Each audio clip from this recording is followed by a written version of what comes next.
welcome.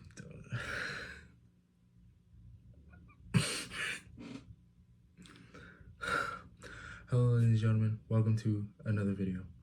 This is my second video that I've ever made, so I don't know who's gonna be watching this, but hello. So I came up with the idea that I kind of want to do with this channel, and that is talk about manga. And for the first manga, I apologize for my chair. It's a loud chair, but I'll try my best to edit it out.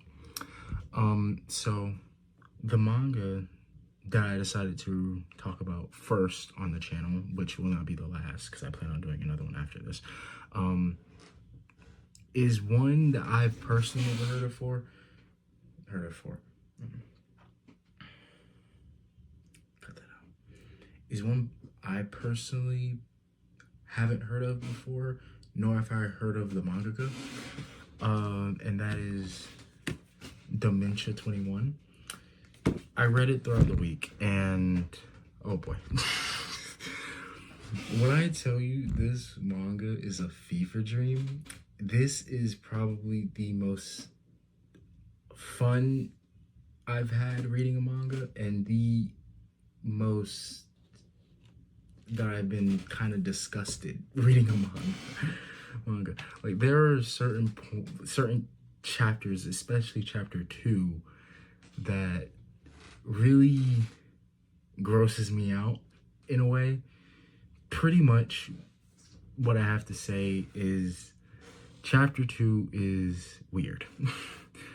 But before I get into like chapters and like certain stuff I want to point out, I'm going to tell you the plot of the story, which there really isn't much of a plot, really.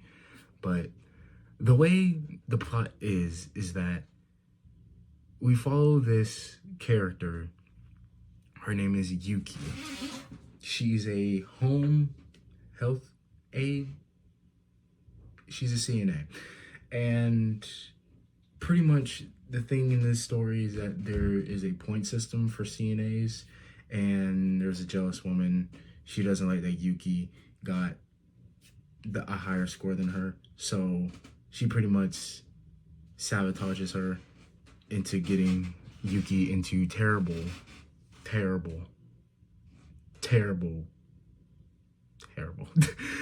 in nursing homes, and pretty much just like, all right, yeah, in chapter 11, like, this is like the pinnacle of dark humor in this book. So pretty much what chapter 11 is about is that Yuki is taking care of this old man that really loves to drive. The old man is in his mid-60s, and pretty much the dude gets pulled over for driving on the wrong road because there's a specific road for old people. And yeah, and comes to find out there's a bunch of roads for pretty much everything.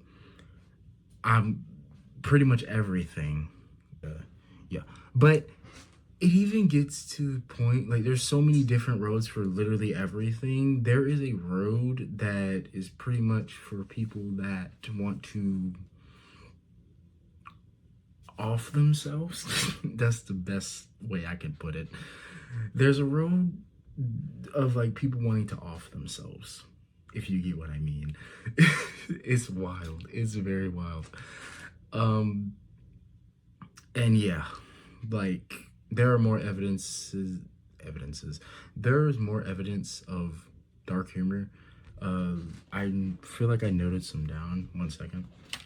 Much she gets Yuki into terrible situations because she's just jealous. And yeah, that's pretty much the whole plot. It's a very simple plot, but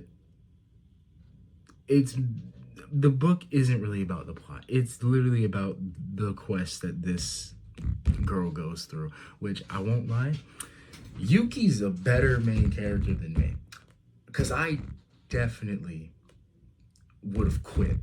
I would have quit on the first job. Literally, you're telling me that I'm taking care of 3 people, and all of a sudden there's 6, and then there's 12, and then it keeps multiplying by 3, and it's like by the end there's like a bunch of old people, and it's like congregating together into a big ass monster. What? That's disturbing. That is disturbing to me. I'm sorry, but something about it is just I'm not claustrophobic for some reason. That chapter, and I'm gonna put pictures around here, that chapter made me disturbed. It made me disturbed so good. I liked it. It was a lot of fun and kind of humorous, and that's something else I really want to talk about in this manga as well. The dark humor in this manga, especially after chapter 4, it pretty much, the first 4 chapters are very horror based in my opinion, but everything after chapter 4 is very dark humorish. There are some elements of horror, but I'm kind of desensitized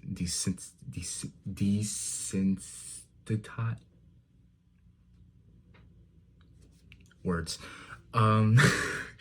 And I'm used to a lot of like gory stuff and like scary stuff in manga. So stuff like that don't really bother me unless it's like body horror, which pretty much was chapter 3. No, chapter 2. I got it wrong, chapter 2. Yeah. Some evidence of like dark humor is, I can't really remember. I think it was in, one second. Okay, I found it. Another piece of evidence of dark humor is chapter 12, where pretty much the whole premise is like Yuki, I don't know if I should start off with Yuki, but chapter 12 starts off in this hospital with this guy that's on life support, and pretty much the son wants to cut his father's life support off because he doesn't want his father to suffer. Whilst they're trying to figure out who is going to do it, the doctor comes up with an amazing idea to just do what some police places do when it comes to executing someone, and just have 3 people push a button. That way they don't know. They come up with this idea, and it sounds like a good idea, and it is a good idea.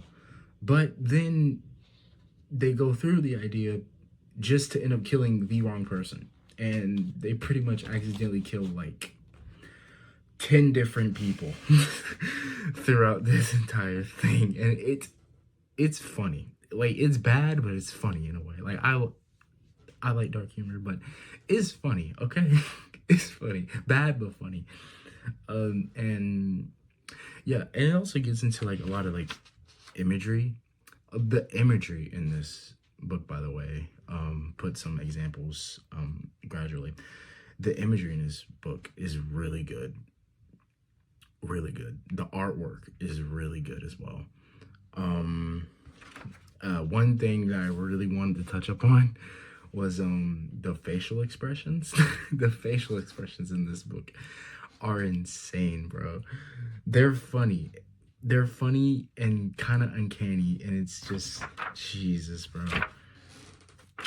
I don't really know if it's the uncanniness of a lot of the stories in this book that just make it good but uncomfortable at the same time. I genuinely don't know. I really enjoyed it. I had a lot of fun with this, obviously.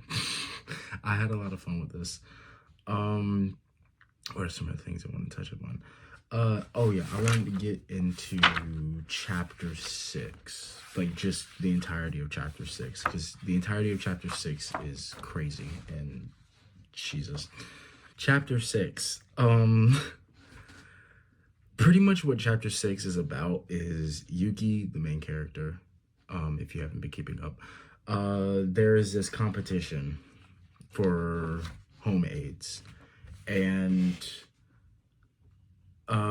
pretty much what it is about is that Yuki keeps failing this competition for home aids. The mom gets mad. The mom sends her to a boot camp, and in the boot camp, they do some of the silliest things that I've ever seen like happen. It's very random. Like, why in the world would a CNA, homemade, need to run away from a tiger and avoid mines?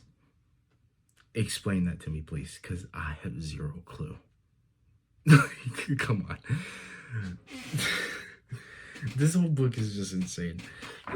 It's so funny to me. It's super funny. And I know I've said it so many times, but this was genuinely a joy to read for like the past 3 days that I was reading it, because I like to savor my manga, you know. But it was such a joy to read. I had so much fun with it. One more thing before I end up ending the video. One thing I really want to touch up on is the mangaka himself. The mangaka is really good with taking something I've noticed.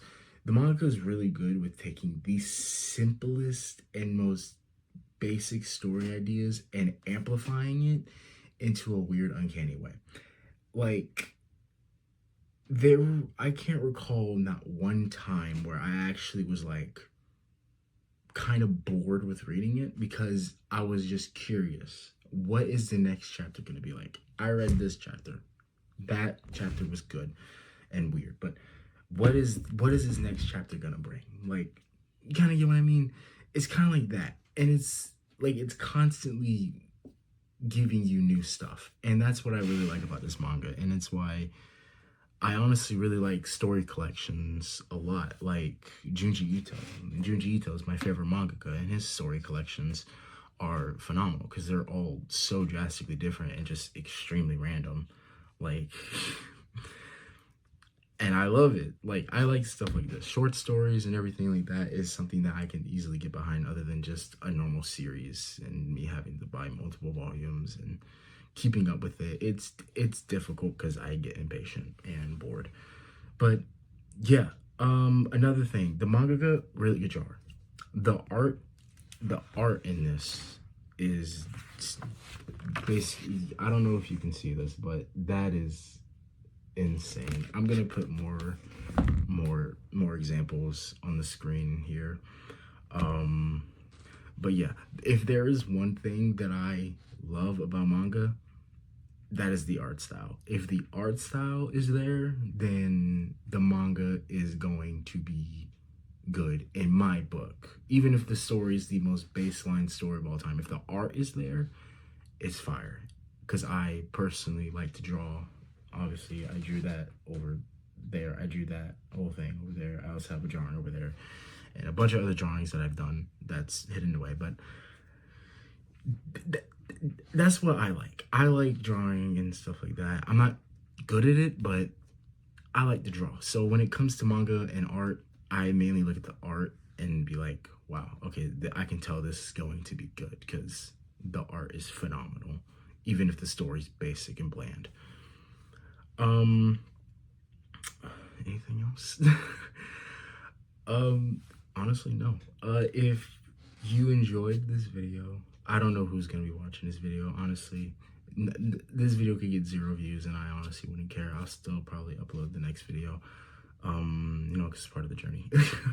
But yeah, if anyone is watching this video though, and if you are interested into me talking about manga and giving my thoughts on, you know, manga like this, and you know, I can touch up on some small series, not big series, but like very small series, maybe like 1 to like 8, maybe 10 volumes, or just like one-off manga, then recommend me some, because I do have a few in mind that I want to do, but I don't have too many. So if anyone does watch this video, recommend me some, and I will look into them and see if I'm interested enough into actually doing a video on it. But yeah, other than that, if you enjoyed the video, like it, subscribe if you're interested into this concept, and